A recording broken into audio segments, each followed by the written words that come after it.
सभी साधकों को प्रणाम। परमपिता परमेश्वर और जगत जननी की असीम अनुकंपा से और ऋषियों गुरुओं की कृपा दृष्टि से हम सबको वेद पारायण का सौभाग्य प्राप्त हुआ है। हम सब कठोपनिषद पारायण करेंगे।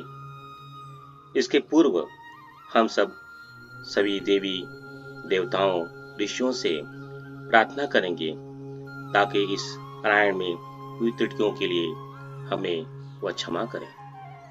साथ ही भगवान वेद व्यास और गुरु शिष्य परंपरा के कारण यह शाश्वत ज्ञान जो हम सबको मिला है, इसके लिए उन्हें पुनः पुनः नमन वंदन करते हुए कृष्ण यजुर्वेदी कठोपनिषद शांति पाठ को बारंबार शिरोधार करते हुए भगवान यमदेव से आज्ञा और नचिकेता को चरण स्पर्श करते हुए कठोपनिषद पारायण के लिए प्रवेश करते हैं। कठोपनिषद अर्थात काठकोपनिषद। शुरू करते हैं कठोपनिषद पारायण। श्री गुरु के चरणों में नमन वंदन करके तस्मै श्री गुरुवे नमः।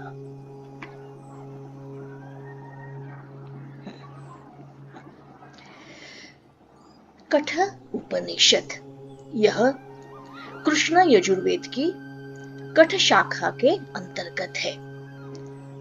कई जगह पर काठकोपनिषद नाम से भी इसका संबोधन किया जाता है।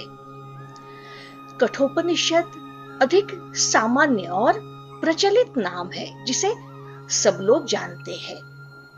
इसमें 2 अध्याय तथा प्रत्येक अध्याय में 3 वल्लियां है, जिसमें वाजश्रवा के पुत्र नचिकेता और भगवान यमदेव के बीच उनके दरमियान संवाद हुआ है। यह सुप्रसिद्ध उपाख्यान भी है। वाजश्रवा ने कथा के अनुसार यज्ञ की दक्षिणा में निरर्थक वस्तुओं का दान करके दान की चिन्ह पूजा करनी चाहिए। उनके पुत्र नचिकेता ने अपने पिता को यथार्थ बोध कराने के लिए बार-बार पूछा कि हे पिता, आप मुझे किसको प्रदान करेंगे? पिता ने भी क्रोधित होकर खींचकर उन्हें यम को दान करने की बात की। वहां जाके नचिकेता यम से मिलते हैं, उन्हें अपनी बुद्धि से प्रभावित कर लेते हैं। भगवान यम उनसे 3 वरदान मांगने को कहते हैं।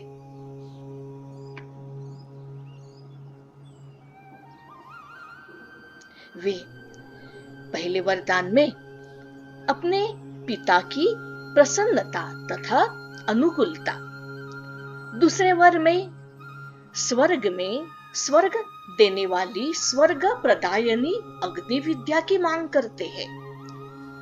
भगवान यम उन्हें दोनों वर प्रदान करते हैं, परंतु तीसरे वर में नचिकेता आत्मविद्या को जानना चाहते हैं। यम उन्हें प्रलोभन देकर विचलित करना चाहते हैं, परंतु नचिकेता तो अपने स्थान पे अडिग है, अविचलित बने रहते हैं। यह सारा आख्यान प्रकरण प्रथम अध्याय की प्रथम वल्ली में आया है। द्वितीय तृतीय वल्ली में यमदेव, आत्मा, परमात्मा, इनका जो परस्पर संबंध है, उसके जो भी विविध पक्ष है, उसे बालक नचिकेता को समझाते हैं। दूसरे अध्याय में परमेश्वर की प्राप्ति में क्या क्या बाधाएं आ सकती है, तो फिर उन बाधाओं का निवारण कैसा करें।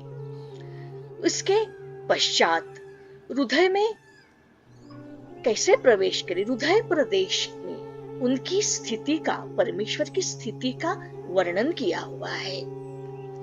परमात्मा की सर्वव्यापकता, संसार रूपी अश्वत्थ का विवेचन, योग साधना तथा ईश्वर के ऊपर अडिग विश्वास एवं इसके पश्चात मोक्ष कैसे प्राप्त किया जाता है, मोक्षादि वस्तुओं का वर्णन किया हुआ है। और अंत में ब्रह्म विद्या के प्रभाव से नचिकेता ब्रह्म प्राप्ति को प्राप्त हो जाता है, ब्रह्म प्राप्ति उसे हो जाती है। आइए, यह संक्षिप्त में कठोपनिषद की कथा का विवरण हुआ है। अभी इसे जानने की तथा इसका पारायण करने की, सुनने की हम चेष्टा करते हैं। कठोपनिषद या अर्थात काठकोपनिषद। अभी हम पूर्व प्रवेश उपनिषद में प्रवेश करने जा रहे हैं। इसके प्रथम प्रार्थना सभी गुरुजनों से, सभी बुजुर्गों से, आचार्यों से, पितृ महोदयों से, ऋषियों से, ग्राम देवता, सबसे हम नमस्कार करते, उनसे आशीर्वाद लेते हैं। चलिए, ओम सिद्धि बुद्धि सहिताय श्रीमन महागणाधिपतये नमः। ओम लक्ष्मी नारायणाभ्याम नमः। ओम उमा महेश्वराभ्याम नमः। ओम वाणी हिरण्यगर्भाभ्याम नमः। ओम शची पुरंदराभ्याम नमः। ओम कुलदेवताभ्यो नमः। ओम इष्टदेवताभ्यो नमः। ओम ग्रामदेवताभ्यो नमः। ओम स्थानदेवताभ्यो नमः। ओम वास्तुदेवताभ्यो नमः। ओम सर्वेभ्यो देवेभ्यो नमः। ओम सर्वेभ्यो ब्राह्मणेभ्यो नमः। ओम सर्वेभ्यस्तीर्थेभ्यो नमः। ओम एतत्कर्म प्रधान श्री गायत्री देव्यै नमः। ओम पुण्यं पुण्याहं दीर्घमायुरस्तु। ओम सद्गुरु चरण कमलेभ्यो नमः। ओम सप्तर्षिभ्यो नमः। ओम पितृदेवताभ्यो नमः। ओम माता पितृ चरण कमलेभ्यो नमः।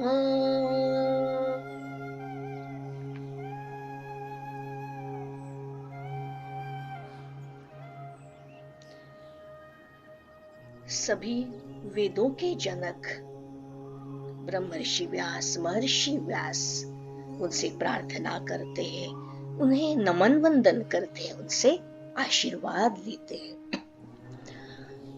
नमोस्तुते व्यास विशाल बुद्धे फुल्लारविंदा यतपत्र नेत्र येन त्वया भारत तैल पूर्ण प्रज्वालितो ज्ञानमय प्रदीप प्रज्वालितो ज्ञानमयः प्रदीप व्यासाय विष्णुरूपाय व्यासरूपाय विष्णवे नमो वै ब्रह्मनिधये वासिष्ठाय नमो नमः वासिष्ठाय नमो नमः ॐ नमो स्वनन्ताय सहस्रमूर्ते सहस्रपादाक्षिशिरोरुबाहवे सहस्रनाम्ने पुरुषाय शाश्वते सहस्रकोटि युगधारिणे नमः सहस्रकोटि युगधारिणे नमः।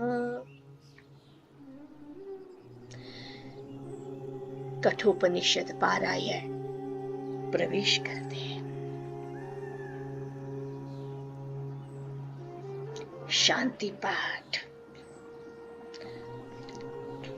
ओम सहनाववतु सहनौ भुनक्तु सह वीर्यं करवावहै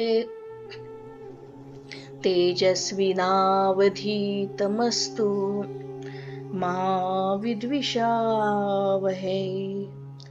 ओम शांति शांति शांति। अर्थात वह परमात्मा हम यानी आचार्य और शिष्य एवं वक्ता और श्रोता दोनों की साथ साथ रक्षा करे, हम दोनों का साथ साथ पालन करें, हम दोनों साथ साथ विद्याजन्य सामर्थ्य का संपादन करें, हम दोनों का अधिक अर्थात ज्ञान तेजस्वी हो और हम कभी भी परस्पर द्वेष न करें। जो भी त्रिविध है, त्रिविध ताप है, उनकी शांति हो। ओम नमो भगवते वैवस्वताय मृत्यवे ब्रह्म विद्याचार्याय नचिकेतसे च। अर्थात ब्रह्म विद्या के आचार्य सूर्यपुत्र ऐश्वर्य संपन्न भगवान यम और नचिकेता का हमारा नमस्कार है, उनको प्रणाम है।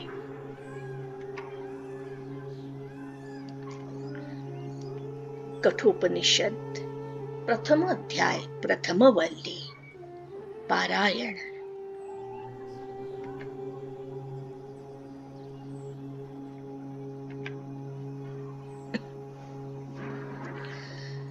ओम उशनः वै वाजस्रवसः सर्ववेदसं ददौ तस्यः नचिकेता नाम पुत्रास तं ह कुमारं सन्तं दक्षिणासु नियमानासु श्रद्धा आविवेश सो अमन्यत।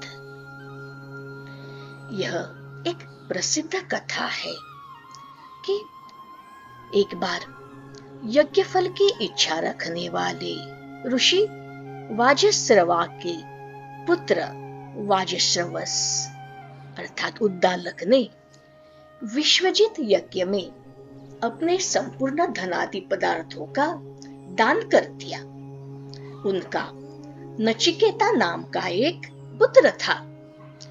जिस समय ऋत्विजों द्वारा दक्षिणा में प्राप्त जराजीर्ण जो गौवे ले जाई जा रही थी, उन्हें देखकर अल्पवयस्क बालक नचिकेता के हृदय में श्रद्धा का संचार हुआ।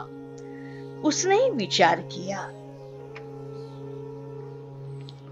पितोदका जगधतृणा दुग्ध दोहा निरीन्द्रियाः अनंद नामते लोकास्तांस गच्छति ता ददत् स होवाच पितरं तत् कस्मै मां दास्यसीति द्वितीयं तृतीयं तं होवाच मृत्यवे त्वां ददामिति।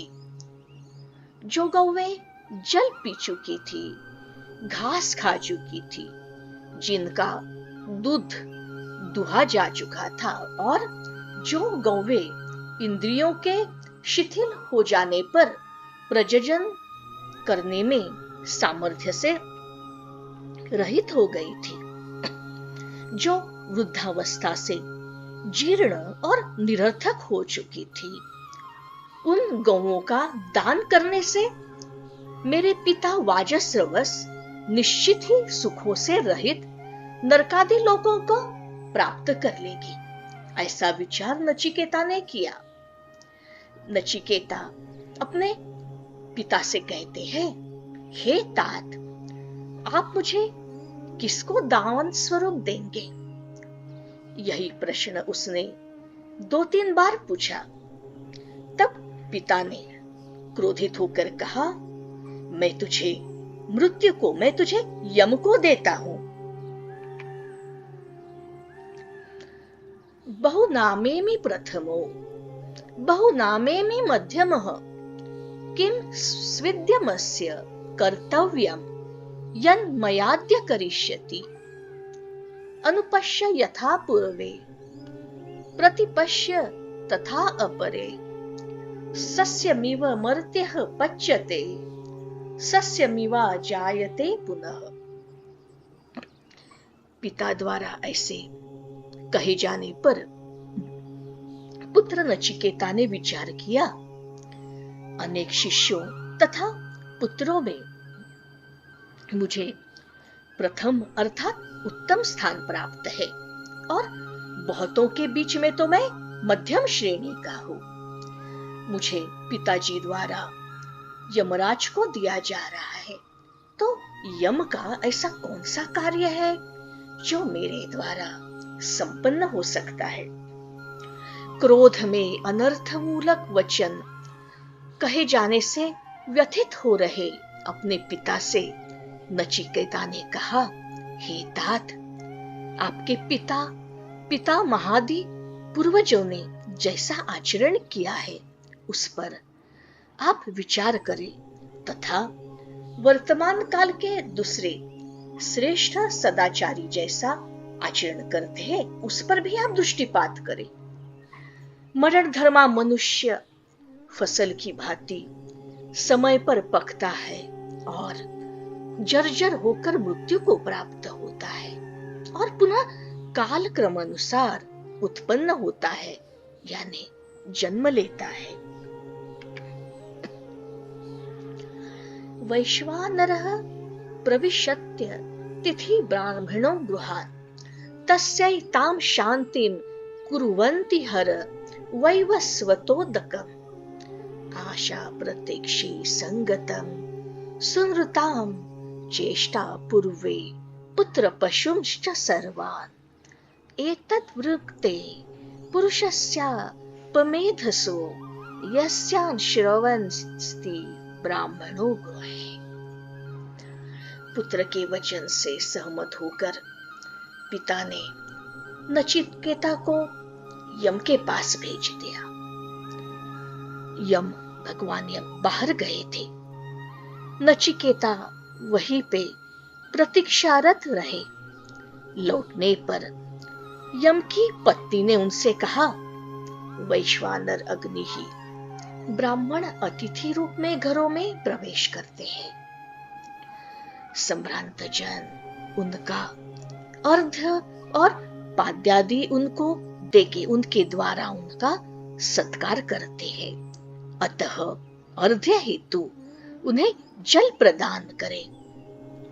जिनके घर में ब्राह्मण अतिथि भोजन किए बिना ही निवास करते हैं। उस मंदबुद्धि पुरुष की आशा, अज्ञात इष्टार्थ की प्राप्ति अभिलाषा, प्रतीक्षा यानी निश्चित इष्टार्थ की प्राप्ति प्रतीक्षा को, उनके संयोग से उपलब्ध होने वाले फल को, कुपादि निर्माण जन्य फल को तथा समस्त पुत्र और पशु आदि को आतिथ्य सत्कार से रहित अतिथि नष्ट कर देता है।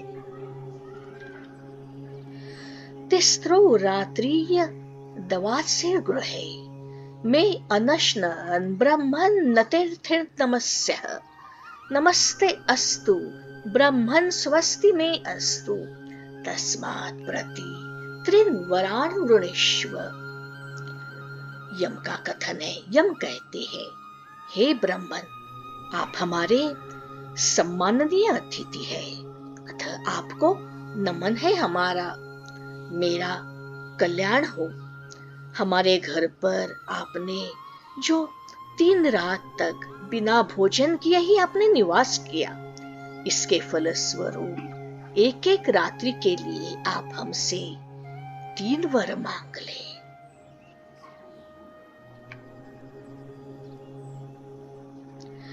शांत संकल्पः सुमना यथा स्याद्वित मन्युर गौतमो माभिमृत्यो त्वत्प्रसृष्टं माभिवदेत् प्रतीत एतत्त्रयाणां प्रथमं वरं वृणे।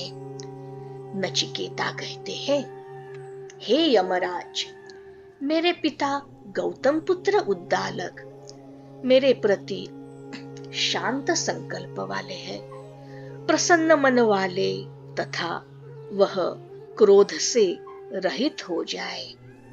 आपके द्वारा मैं जब अपने घर जाऊंगा, आप मुझे घर भेजेंगे, तब मेरे पिता मुझे पहचान कर मेरे साथ पूर्ववत पहले जैसा ही प्रेमपूर्ण व्यवहार करें। आपके द्वारा प्रदत्त 3 वरदानों में से यह मैं प्रथम वर मांगता हूं। यथा पुरस्ताद भविता प्रतीत औदालिक किरारुणिर्मत् प्रसुष्टः सुखम रात्रिः शयिता वितमन्युस्त्वा ददृशिवान् मृत्यु मुखात् प्रमुक्तम्। हे नचिकेता, यम कहते हैं, आपको मृत्यु के मुख से मुक्त देखकर हमारे द्वारा प्रेरित अरुणपुत्र उद्दालक पूर्ववत ही आपको पहचान लेंगे। यह तो हमारा ही पुत्र नचिकेता है, ऐसा वह आपको पूर्ववत पहचान लेंगे। आपको वैसा ही अपना पुत्र, प्रेम स्वरूप पुत्र मानेंगे। वे दुख और क्रोध से रहित भी हो जाएंगे। शेष रात्रियों में सुखपूर्वक वे शयन करेंगे। स्वर्गे लोके न भयं किंचनास्ति न तत्र त्वं न जरया बिभेति उभे तीर्त्वा अशनाया पिपासे शोकातिगो मोदते स्वर्गलोके। नचिकेता कहते हैं, हे मृत्युदेव, हे यमदेव, स्वर्गलोक भयकारक नहीं है। वहां मृत्यु रूप आपका भी भय नहीं रहता। यहाँ न वृद्धावस्था जैसे संसार की भांति यह डराती है।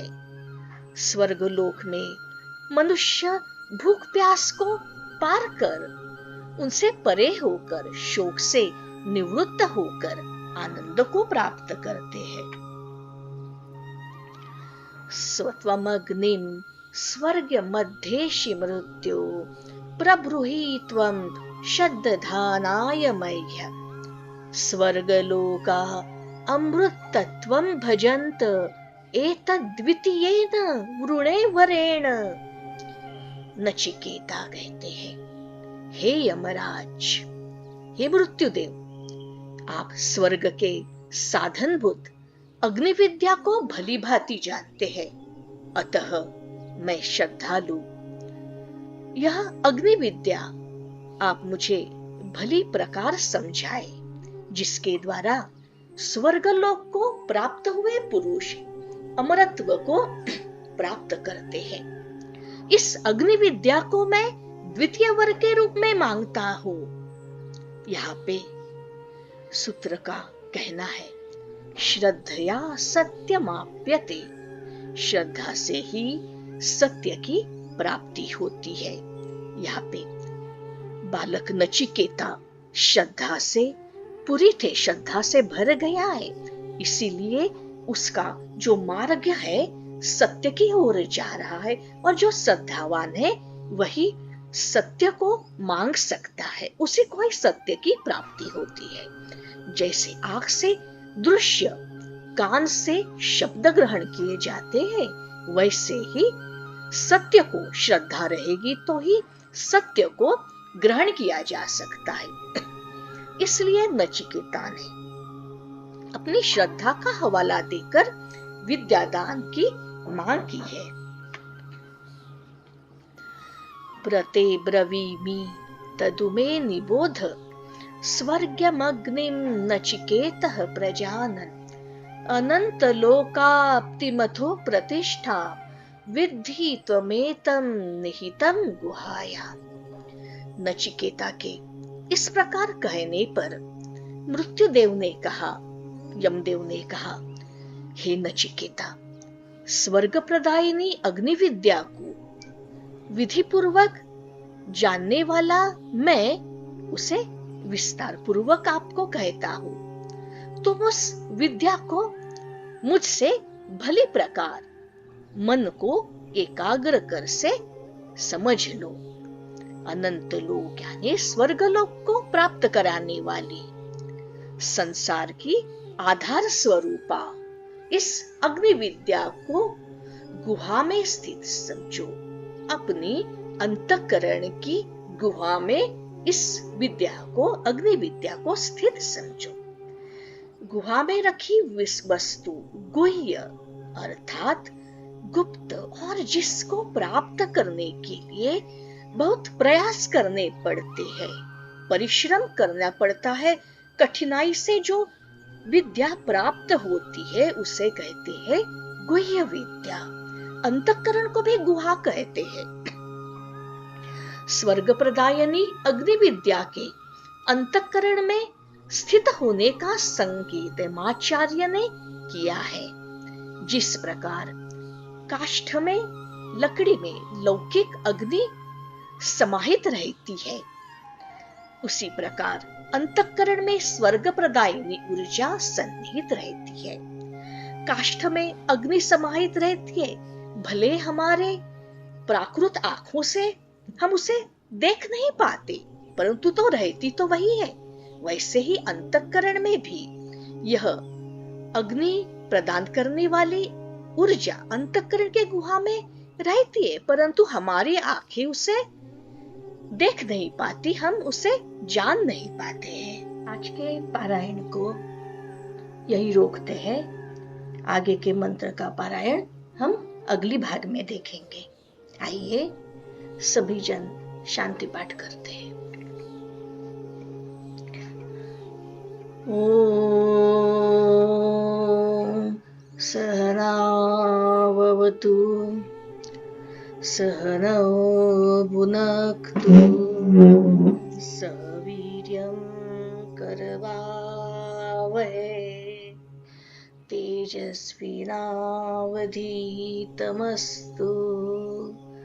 मा विद्विषावहै। ओम शांति शांति शांति। ओम नमो भगवते वैवस्वताय मृत्यवे ब्रह्म विद्याचार्याय नचिकेतसे च।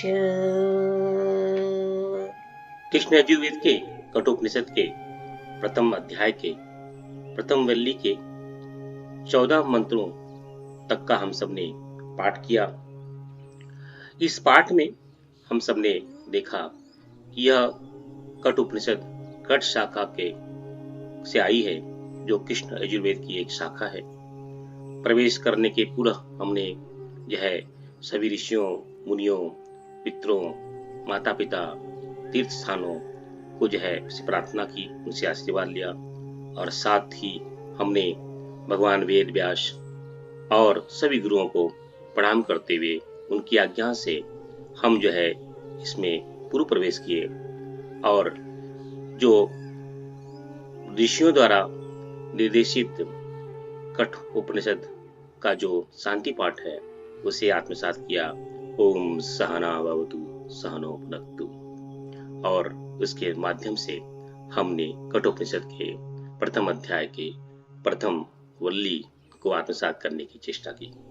इस प्रक्रिया में हमने देखा कि किस तरह से जो है उद्दालक जी ने विश्वजीत यज्ञ करने के लिए यानी स्वर्ग की प्राप्ति के लिए यज्ञ करवाया, और यह उसके यज्ञ में सभी धन पदार्थों का दान किया। उस समय गौ ही एक प्रमुख धन हुआ करता था, इसलिए उन्होंने गौ का दान किया।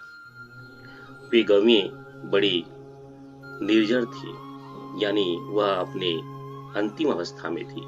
इसे देख करके बालक जो मात्र 3 से 4 वर्ष का था, उसका नचिकेता, उसका हृदय पिघल गया।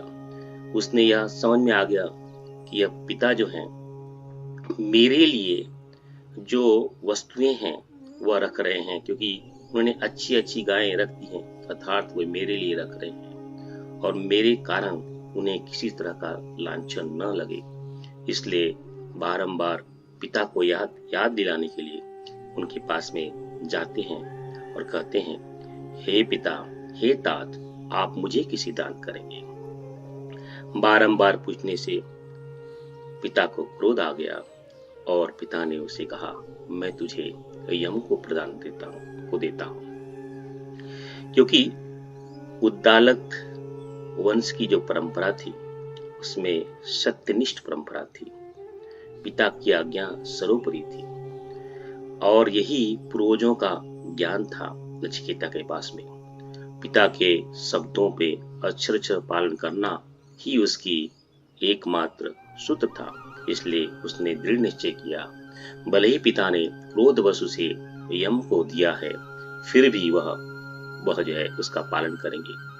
पिता ने तो यह क्रोधवश कर दिया था, लेकिन उन्हें यह जब ज्ञान हुआ मैंने क्या कर दिया, तो उसे बारंबार प्रार्थना करने के लिए, नहीं अब तुम यम को मत जाओ। फिर भी नचिकेता ने उन्हें समझाते हुए कहा, आपकी आज्ञा सर्वोपरि है और मैं यम लोक में जाता हूँ। इस तरह से नचिकेता यम लोक पधारते हैं, और वहां पे उस समय भगवान यमदेव वहां नहीं रहते हैं।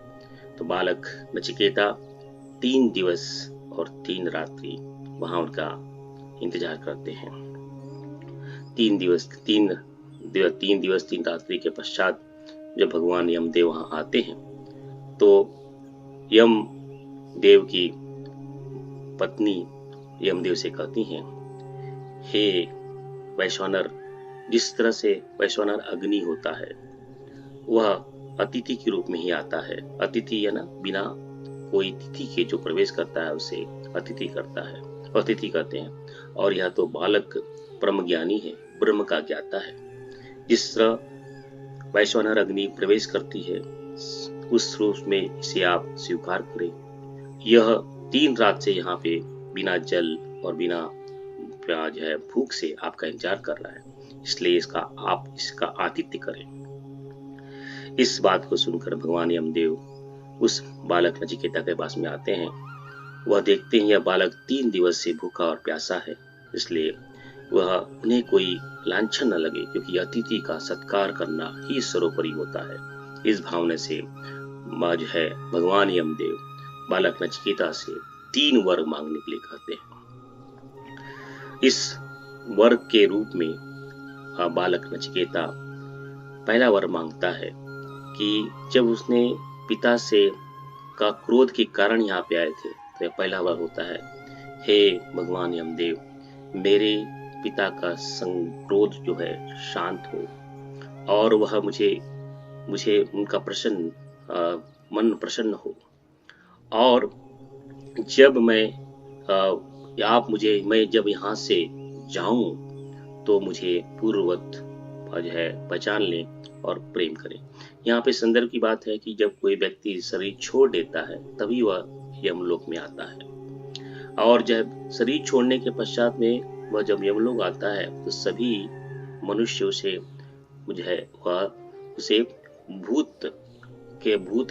भूतात्मा हो जाता है, वो शरीर जो है भूत स्वरूप हो जाता है।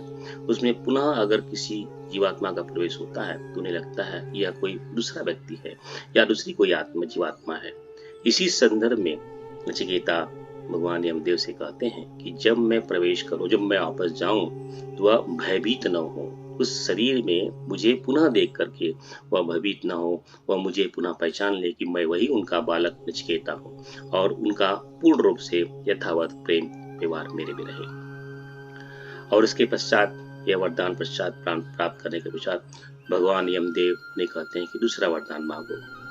दूसरा वरदान भी नचिकेता, क्योंकि उसे ज्ञात था कि मेरे पिता जो है स्वर्ग प्राप्ति के लिए जो है यह यज्ञ कर रहे हैं, तो उस यज्ञ में उनकी जो गलती हुई है उसको सुधारने के लिए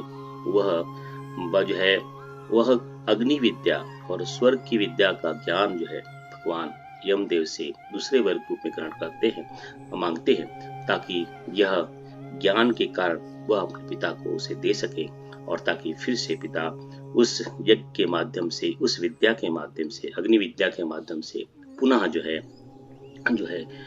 यज्ञ करें और उन्हें स्वर्ग लोक की प्राप्ति हो।